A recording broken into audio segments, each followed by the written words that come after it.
Hello sa lahat, magandang buhay. Sana'y nasa mabuting kalagayan kayo. Kami naman today ay medyo busy. Maaga kaming gumising na naman dahil may hinahabol kaming oras.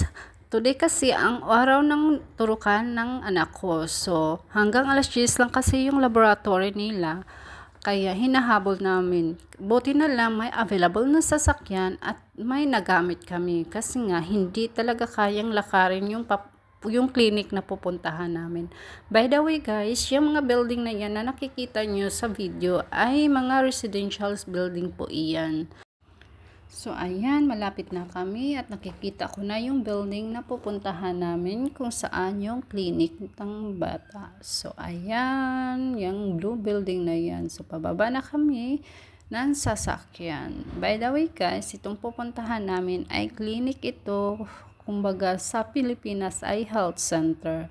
At kung sa Israel, ang tinatawag nun ay Tipat Kalav. By the way, ito si Rakitot ay ano lang to, yung continuation lang to ng check-up niya from Israel. Doon kasi sa Israel, monitor din yung mga bata nila. At pati dito din sa Turkey, ay monitor din nila yung bata up to 3 years old. So, may mga turukan na kailangan gawin. So, dito kami pumupunta sa mga clinic nila, sa mga health center niya. By the way guys, ayan nga, andyan na kami sa doctor's room.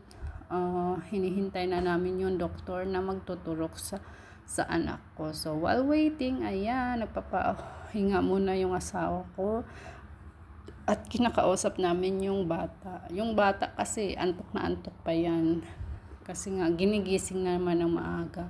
Kasi usually yung gising niya ay nasa 9 or 10. Ginising ko ng medyo maaga, mga alas 7 or 7:30 siguro. So, tama lang yung dating namin, 9:30. Kasi nga, magsasara na yung mismong laboratory at 10. Yun ang pagkakaalam ko. Hindi ako sigurado doon guys. Kasi nga, hindi naman ako nakikipag-usap sa mga tao dyan. Yung asawa ko mismo ang nakikipag-usap. So, ayan nga, at yung bata ay antok na antok at gustong nang kumawala. So, tinimbang namin yung bata at yan, 9 kilos na siya ngayon. So, at the age of 13 months, 9 kilos na siya. So, tapos na siyang naturukan guys at pababa na kami at pauwi na kami.